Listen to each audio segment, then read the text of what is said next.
سحری کے تعلق سے چند سوالات آپ سے کرنے ہیں. سحری نہیں کر سکے تو اب روزہ کس طرح جاری رکھیں؟ سحری تو پانی پی کر بھی ہو سکتی ہے، ایک کھجور کھا کر بھی ہو سکتی ہے. سحری روزہ رکھنے والے کے لیے سنت ہے. اگر سحری کے بغیر بھی کوئی روزہ رکھتا ہے روزہ ہو جاتا ہے.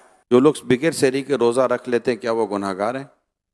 گناہ گار نہیں ہے. جو ٹی وی پر اذان ہوتی ہے اس سے سحری افطاری کی جا سکتی ہے؟ اعتماد نہیں کرنا چاہیے کہ اب جیسے کراچی میں بھی علاقے بدلتے ہیں تو کچھ ٹائم بدلتا ہے، لیکن ہمارے یہاں تو پورے کراچی کو جو کور کر لینا اس ٹائم پر یہ افطار سحری کے اعلانات کی ترکیب ہوتی ہے. لیکن ہر چینل یہ کرتا ہو یہ ضروری نہیں ہے، یہ احتیاط ہے. کیا سحری کرنے کے بعد دعا قبول ہوتی ہے؟ سحری کے بعد دعا قبول ہوتی ہے. سحری کس چیز سے کرنا سنت مبارکہ ہے؟ کھجوروں کا تو حدیث پاک میں تذکرہ ہے. اللہ پاک کے پیارے حبیب صلی اللہ علیہ وسلم نے ارشاد فرمایا نعم السحور التمر، یعنی کھجور بہترین سحری ہے.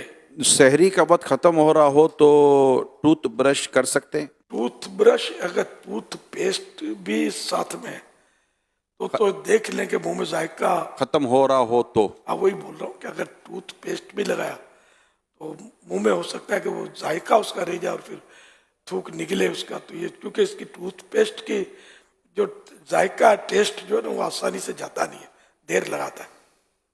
اس لیے احتیاط اسی میں کہ رسک نہ لیں. کچھ دیر پہلے کر لیں.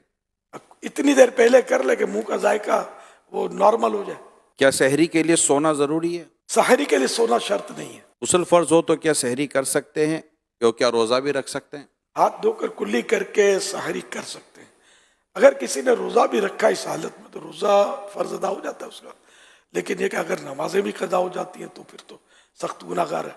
سحری کا افضل وقت کون سا ہے؟ سحری میں تاخیر کرنا یعنی لیٹ کرنا یہ مستحب ہے، مگر اتنی تاخیر بھی نہ کی جائے کہ صبح صادق کا شبہ ہونے لگے یا ڈاؤٹ ہونے لگے.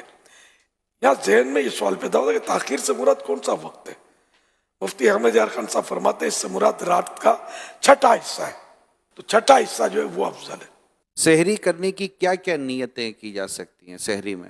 بہترین نیت یہ ہے کہ میں سرکار صلی اللہ علیہ وسلم کی سنت پر عمل کر رہا ہوں، روزے پر اس سے قوت حاصل کروں گا. واقعی روزے پر قوت حاصل ہوتی ہے. اب رات بھر کھائے پیے نہیں پھر روزہ رکھے گا تو جو حالت ہوگی. جب بھی کھانا کھائیں کوئی مطلب ایسی چیز جس سے قوت حاصل ہوتی ہو تو پھر اس میں یہ نیت اتنی کم از کم نیت کر لینی چاہیے کہ عبادت پر قوت حاصل کرنے کے لیے کھا رہا ہوں. یہ کہ بسم اللہ پڑھ کے کھاؤں گا، سحری کے بعد دعا کروں گا کہ سحری کے بعد دعا قبول ہوتی ہے. تو اس طرح مزید نیتیں اضافہ کر سکتے ہیں. روزے کی نیت کیا زبان سے کرنا ضروری ہے؟ نہیں، دل میں نیت ہونا کافی ہے. اب دل میں نیت ہے اور زبان سے کہہ لینا اچھا ہے. کیا محلے کی آخری اذان تک سحری جب اذان سے سحری کا تعلق ہی نہیں ہے تو آخری ہو یا پہلی ہو، اگر صبح صادق سے پہلے اذان ہوئی تو اذان دہرانی پڑے گی، اور اگر صبح صادق سے بعد ہوئی تو اذان صحیح ہوئی.